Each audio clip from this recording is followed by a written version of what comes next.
This is Dan And this is Mike. from Gear Diary. Okay, look, it only took 3 tries to get the introductory part right. Last time we had a very specific conversation we wanted to have talking about the Nexus.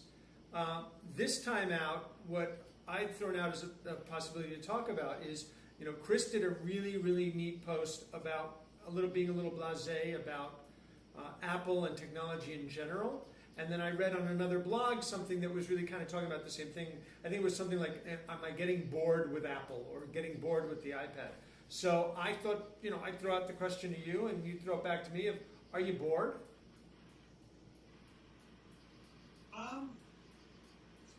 That's not a rousing response there of interest. I mean,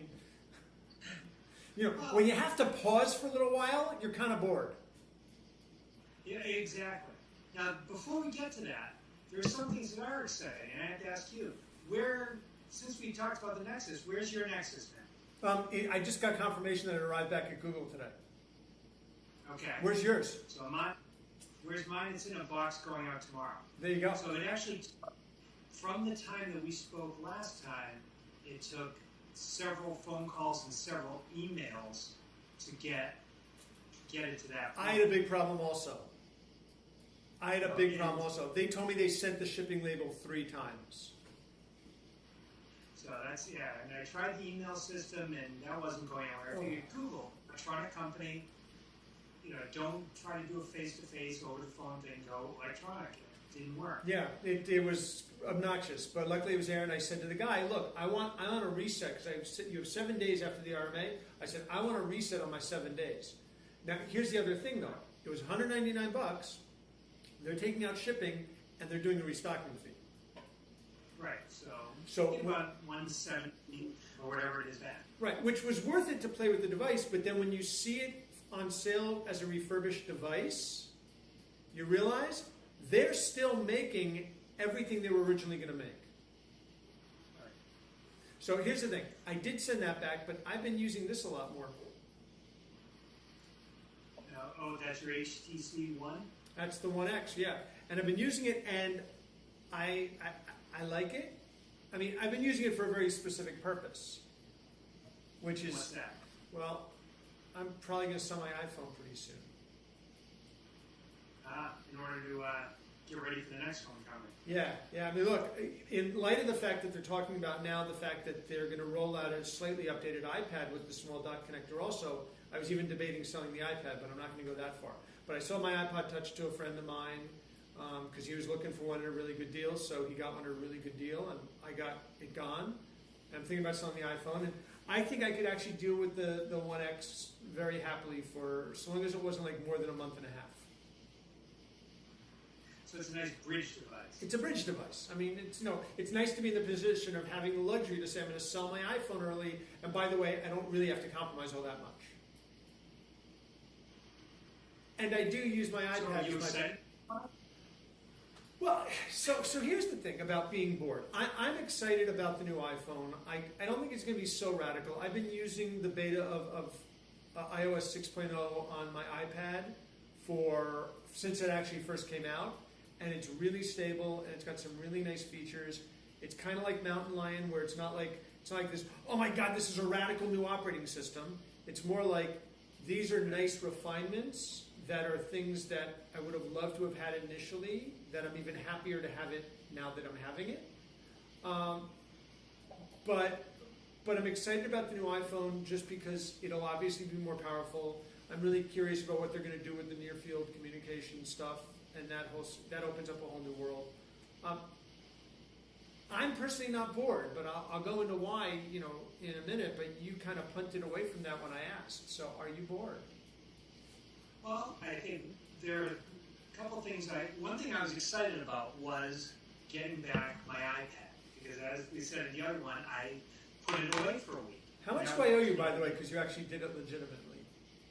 No, it was more that if I didn't manage to do it, then I was going to owe you guys big time. That was it. Right.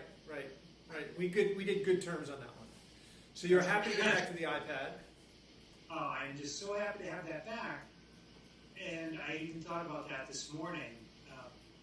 just again, it was a situation where I needed the camera, I needed quality images, I needed to be able to show it on a reasonable size screen, I needed the 4G, all of these things at once that the iPad brings that I do so effortlessly. I had no problem getting rid of the Nexus, and I think I'm bored of my pursuit of 7-inch Android tablets. I'm done with that. Yeah, and I know Francis loves the Nexus. Chris, got one as well, and he said he likes it. But he also said, but in fairness, he also said it's no iPad. So Chris is going to be bored within 2 weeks. Right. So that's my thought was I'll keep it for game, and then I had some games to review on the PSP, and I'm like, okay, so what do I care? Right. So right. So I'm enjoying reading on the HTC One X because it's the 4.3 screen. So I actually do still like the idea of a larger device. I'll get to that in a second. I'm okay with the idea of selling the iPhone for a while because I don't use my iPhone nearly as much for stuff as I use my iPad these days. My primary device, my mobile device, is probably my iPad. And the iPhone, it wasn't that way initially, but the iPhone augments the iPad. It's not that the iPad augments the iPhone. And that's a really interesting difference for me. So I'm not really bored because I actually like the idea about, I like the idea of a device that just works, that I'm familiar with, that makes it easy. I think I would be more bored if there weren't new apps coming out all the time, and if there weren't new games to play all the time. So that's where the interest is it for me. I am excited about the possibility of the iPad mini, and I actually just wrote a post that should be going up shortly on this, which is, I'm done with my pursuit of the 7-inch tablet, but I'm interested in getting the 8-inch iPad. I'm interested in getting the 8-inch iPad less because of the size issue and more because of the weight. If it is an 8-inch diagonal screen and it's the same thickness as the iPod Touch, that's a device that you just easily whip around, hold all the time, that you have always in front of you, and it's going to have a mature, boring operating system, and that's where I actually like the boring aspect. I agree. It's a big thing, and that's something that I mentioned is that as we've gone from 80% laptop, 20% smartphone, or 15% smartphone, 5% iPad, all of a sudden myself it's like 80% iPad, just a few percent on the smartphone, and then the rest on the laptop. Suddenly you're holding a tablet in a different way, and you're really making use of it, and you're not paying as much attention to ergonomics. Right. And so it does tend to weigh on you a lot more, whereas laptop, you plop it something. Right. So I think that's a big thing, and I appreciate that. That's one of the reasons I love the bottom-of-the-line Kindle, bottom-of-the-line Nook that we have, is that they weigh nothing. Right. So you kind of hold it, you read on it, and it's it's a piece of cake to exactly. I mean, so it weighs nothing. I was out on the dock today reading, and I don't worry about this getting damaged. And I took it actually out on the raft, and you know what? It's $70, and refurbished it's even less. If something happens to it, I won't be happy with it, but it's not like, an $850 iPad. Right. And this thing does get heavy. When I pick it up, it gets heavy. Absolutely right. So I, for one, am not bored.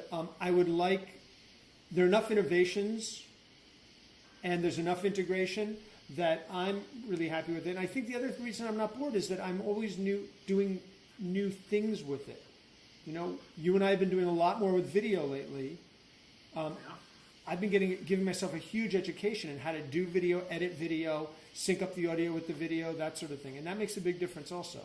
So I think the idea that we're going to see this radical new hardware that's going to make us go, oh my God, all the time, I think it's naive. I think it's stupid. And quite frankly, for people who are actually professionals, it's counterproductive.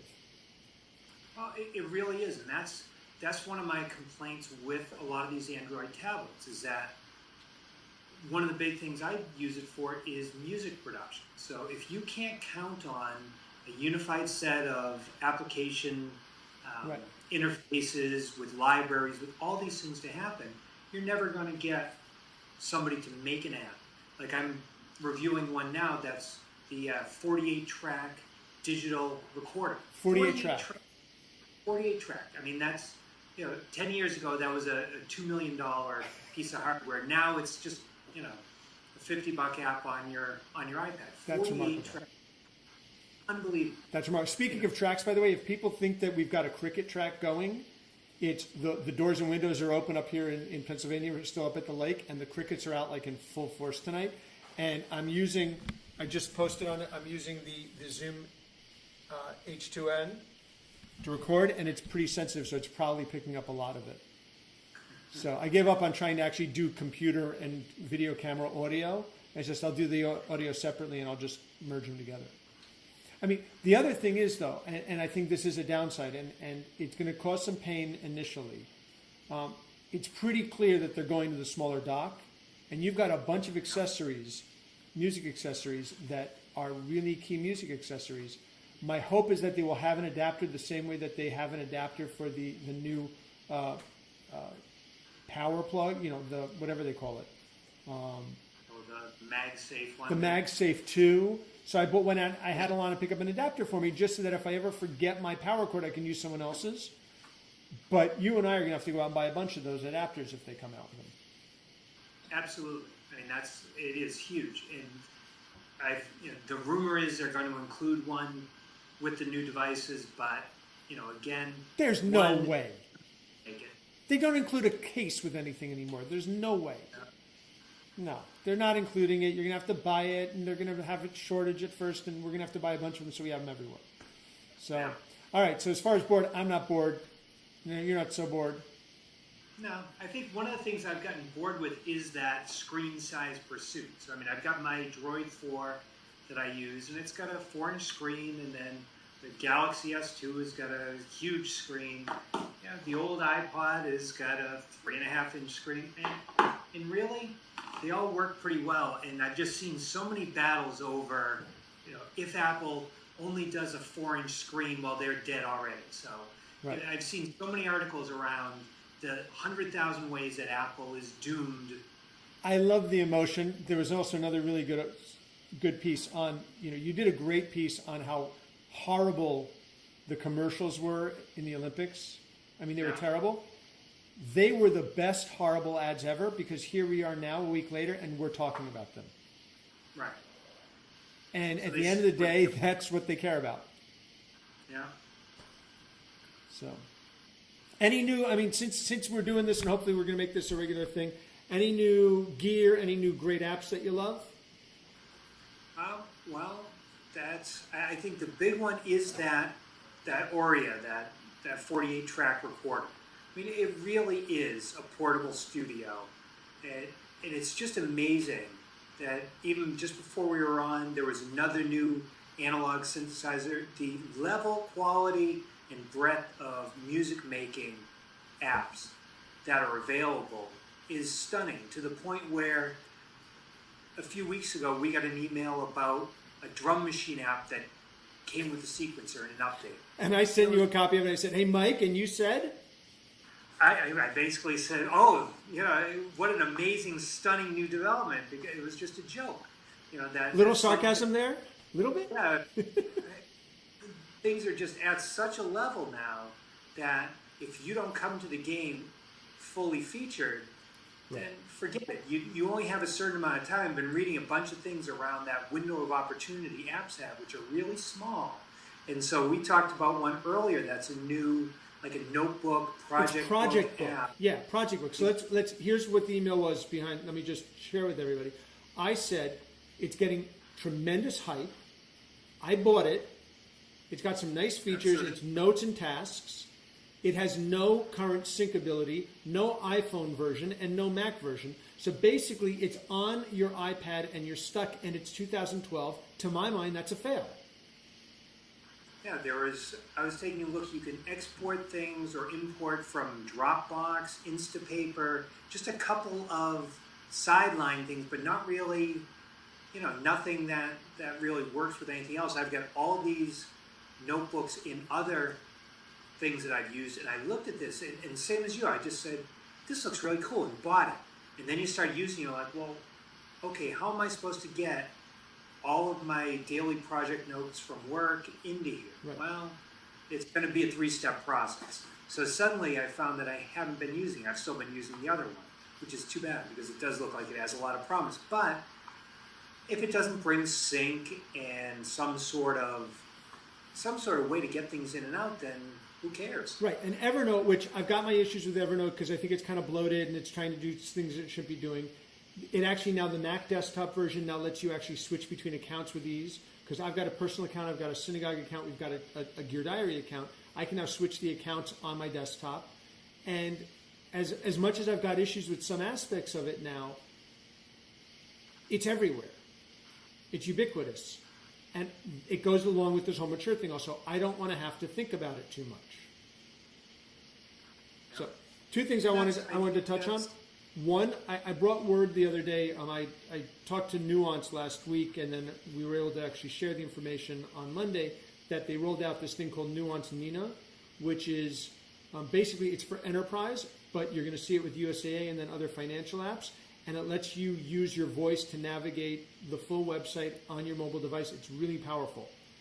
What was striking, and you picked up on this also, was it's coming out for Android and iOS. I'm not surprised it's not including Windows Phone. Right now, especially with the transition from Windows Phone 7.5 to 8, it doesn't make sense to develop because there are no Windows 8 devices, and 7.5 devices are being sunset, which is a whole other issue, which maybe we'll talk about the next time. But missing from there was BlackBerry. BlackBerry's bread and butter used to be enterprise, and Nuance, this $10 billion company, whatever, I mean, they're an enterprise company. They're looking to target Nina for enterprise. And lo and behold, if that doesn't tell you that BlackBerry is done,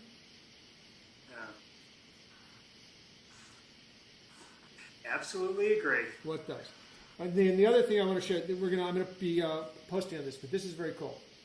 This just came. It's a case for the like iPhone. A helmet cam? Sorry? Yeah. A helmet cam? It is a helmet cam, but it takes your iPhone, secures it inside, makes it waterproof resistant, has a nice lens on it, and so you don't have to go out and get your action sports video camera separately. You can use your iPhone for it. Oh, excellent. At least until I sell the iPhone 4S. So that's the problem with upgrading stuff. Yeah, all of those things are gone. Once you move on to a different body size, right, or whatever. Which is why I was happy to have 2 years with the iPhone 4 body. Yeah.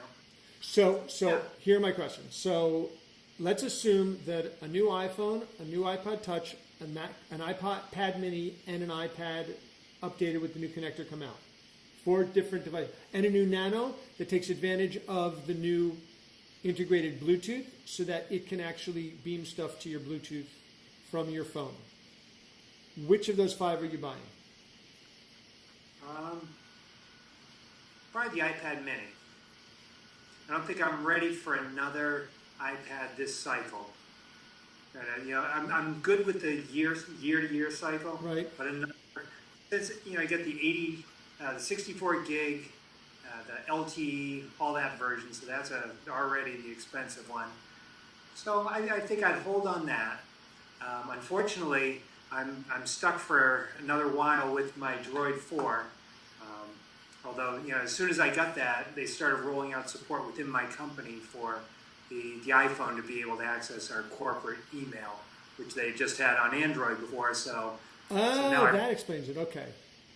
So I'm stuck with that for another year and a half, which is neither here nor there. But it's and so in terms of iPod Touch, as it was, I gave my 4th gen to my younger son, so he's happily using that. So I don't think that I'll use that. This one that I've got here is a 1st gen, and I'm happy with that in my car. So. And I've got a 1st gen that I use in my car, and I use it as my Sonos remote at home. Yeah. So what about yourself? iPhone for sure, iPad Mini for sure, and if the new Nano does have some Bluetooth integration, I'll buy that. And I'm hoping it would keep the same body because I actually kept a couple of those wristband, that turn into a watch.